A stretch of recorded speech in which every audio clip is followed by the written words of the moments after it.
Sa nakaraang video, ipinamalas ng bida ang lakas nito, nang sa isang tira lang ay natalo niya ang Goblin Chief at next ay si Lord Arden. Tila nakuha na rin nito ang tiwala ng kanyang mga kapatid, kaya ginawa siyang commander sa misyon na iyon. Pero, bago natin ipagpatuloy ang kwento, shoutout muna sa inyong mga nanonood ng ating series. Maraming salamat sa suporta, lalo na sa ating mga Senpai tier members. Solid kayo. Balik sa istorya, naguguluhan na nga ang mga goblins. Ngayon wala na raw ang commander nila, sabi ng bida, na parang wala na din sila. Kaya naman, kinumand ni Kyril na mag full charge attack. Napaisip naman si Tyren dahil, paano niya raw maipapaliwanag. Hindi marunong gumamit ng magic si Kyril, so paano siya nakakalaban ng ganon. Sabi ni Randall, higit pa raw ito, sa iniisip nila. Inaamin niyang, mali sila, una pa lamang. Si Kyril daw ay isang monster. Walang awa kasi nitong pinatay, ang mga natitirang goblins roon.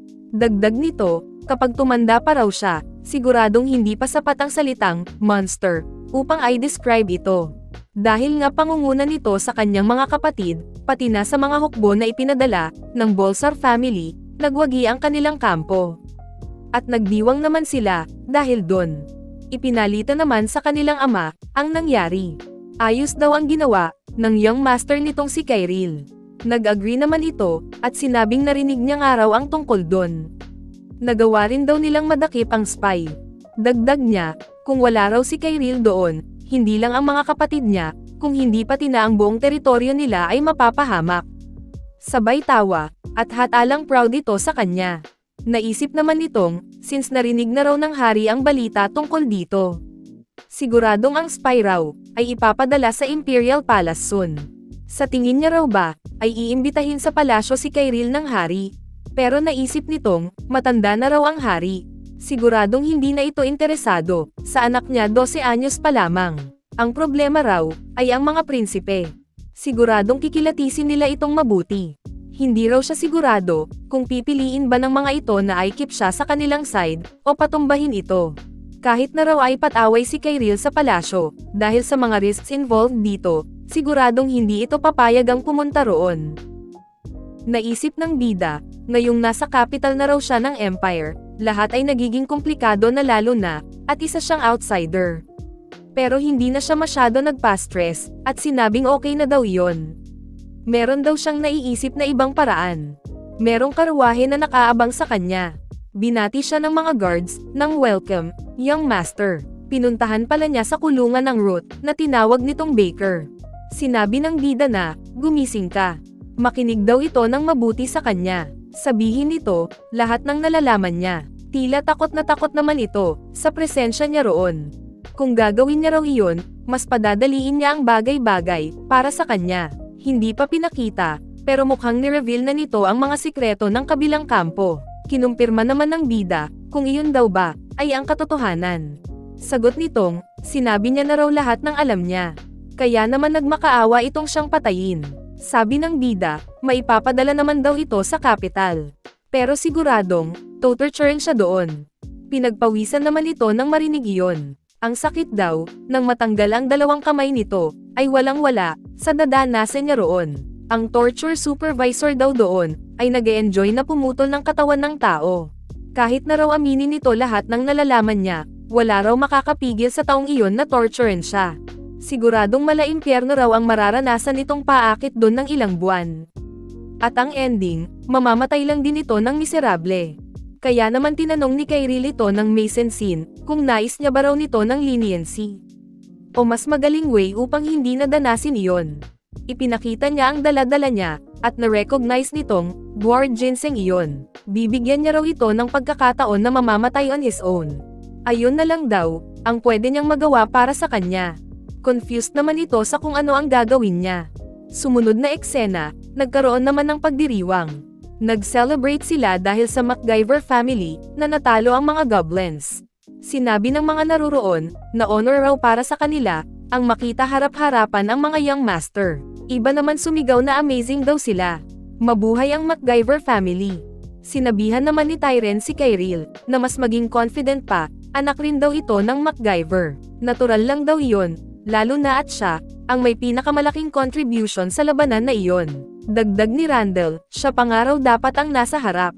Sumagot naman ng bida, na hindi naman daw yun mahalaga sa kanya. Tinawag naman itong cheeky, ni Randall. Napansin ng bida, na mas naging mabait na raw sila sa kanya, kumpara nung unang dating niya. So ngayong nabago na ang nangyari noon, paano raw makakaapekto ang survival ni Randall sa hinaharap nila? Pinaghanda naman ni Tyren si Randall. Ngayong alam na raw sa capital ang insidente, siguradong ipapatawag sila ng hari. Hindi naman ito makapaniwala. Sabi pa ni Tyren, magiging blanco lang ba raw ang ekspresyon nito roon? Mukhang hindi nito inasahan ang sinabi ni Tyren. Napatanong siyang kung bakit siya ang pupunta sa palasyo. Gayong ang merong pinakamalaking ambag sa expedition ay si Kyril. Na-realize naman niyang, oo nga pala, outsider ito, kaya naman hindi siya pwede sa palas. Sinambit naman nitong, if hindi raw pwede si Kyril, then wala raw siyang karapatan na pumunta doon. Kung ikukumpara raw ang ginawa nito sa kanya, halos wala nga raw siyang ambag doon. Curious naman si Randall, kung ano raw ang source ng confidence nito.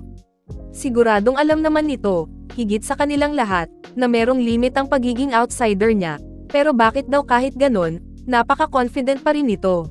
If kaya niya raw ma-overcome ang ganong mga limitasyon, then dapat, siya rin. Someday, nais niya raw maging kagaya ni Kyril.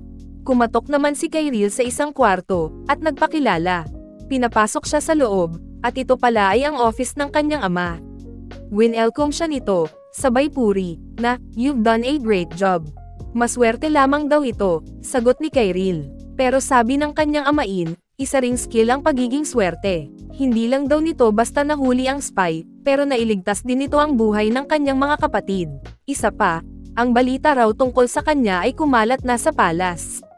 At siguradong isang mensahe raw ang darating mula sa capital, dahil hahanapin siya nito.